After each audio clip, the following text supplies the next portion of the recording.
Salut tout le monde. Alors nous voilà en train de planter là, c'est un petit peu compliqué cette année parce que là on est le 8 décembre.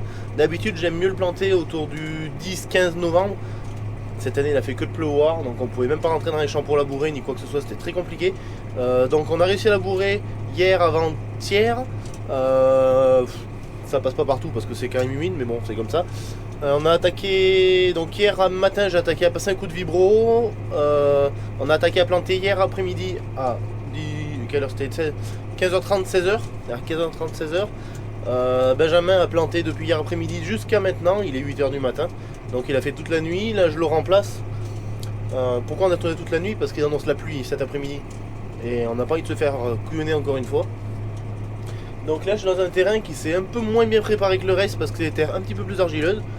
Mais on a de la chance parce que c'est le matin et juste il fait 0-1. Ça a blanchi un petit peu, du coup ça a fait sécher. Voilà, les petites motilles sont gelées, ça colle pas aux pneus, ça colle pas à la machine, enfin on a de la chance.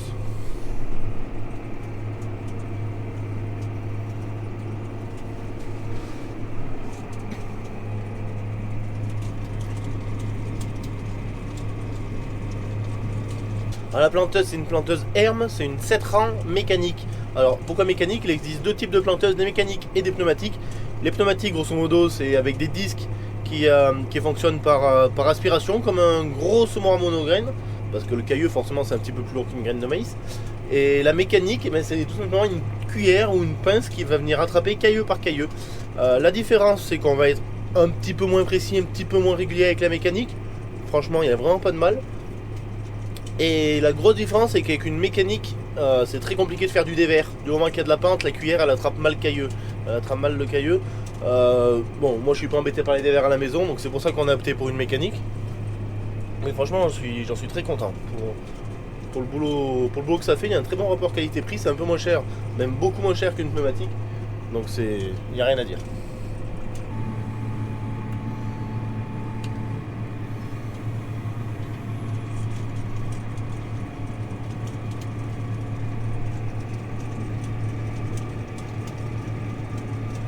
Allez, je vais vous faire voir de près les éléments, comment ça fonctionne.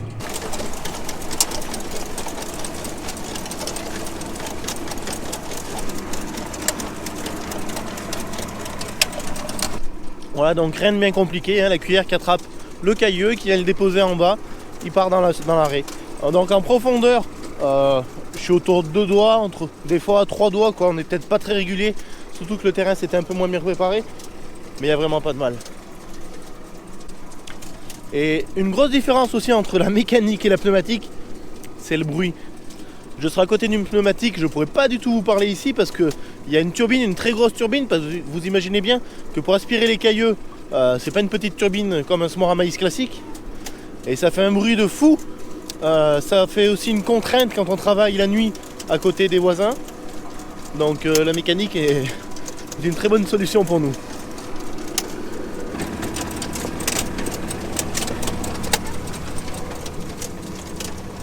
Comme vous voyez, le jumelage, il est équipé en interplanting, c'est-à-dire qu'il y a un rang d'ail qui va être semé entre les deux roues du jumelage en fait. Alors, si on parle du débit de chantier, c'est pas le débit de chantier le plus fou, parce qu'on avance à 1,8 km/h. On pourrait aller jusqu'à 2, mais après on va faire un petit peu plus de manque. Donc 1,7, 1,8 ça va très bien. Avec une pneumatique, on pourrait avancer un petit peu plus vite. Mais bon, on est en 7 rangs, ça fait 4,20 m de large.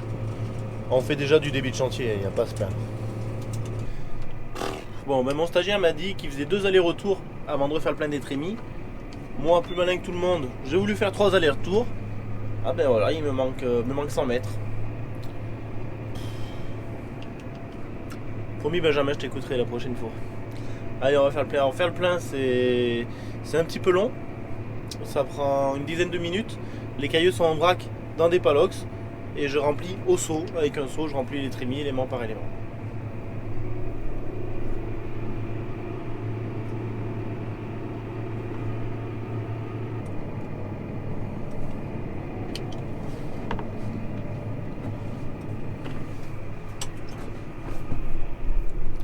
Allez, on va faire le plein.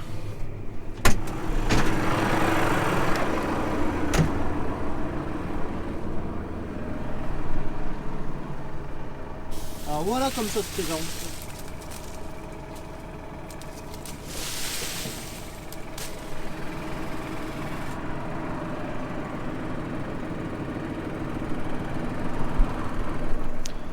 Allez, ben, je vais me muscler les bras au saut.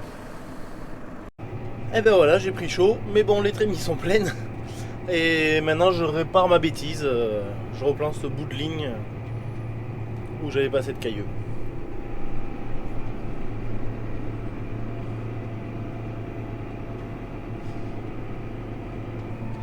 Et voilà, c'est tout bon pour moi. J'ai fini de planter mon ail. Donc j'en suis à 5 hectares 20. Je dis que j'ai fini. En réalité, il me reste deux petits palox avec de l'ail deuxième choix que j'avais essayé d'égousser. Bon, pas de chance, ça va pas rentrer dans la parcelle. Il y a une autre parcelle que j'ai commencé à labourer, mais donc il y aura assez de place pour le faire, mais il faut passer un coup de vibro d'abord. Donc ce que je vais faire, c'est que je vais décrocher la planteuse, comme ça Kevin peut la prendre pour planter chez lui. En fin d'après-midi, quand Kev aura fini, je reprendrai la planteuse. S'il pleut pas encore, pour planter mes 3 ou 4 000 m². Pire des cas, s'il se met à pleuvoir, c'est pas grave, c'est de l'ail qui m'a rien coûté. Donc voilà, ce serait dommage parce que je pourrais pas essayer de planter ma semence de ferme, mais ce serait pas dramatique. Pour donner un ordre d'idée, on a planté 5 hectares 21 en 16 h et 43 minutes, voilà, depuis qu'on a commencé. Une consommation de 52 litres, soit un peu moins de 10 litres par hectare. Bon allez, sur ce, je vous laisse. J'espère que cette petite plantation vous a bien plu. Je vous dis à très bientôt. Ciao, ciao.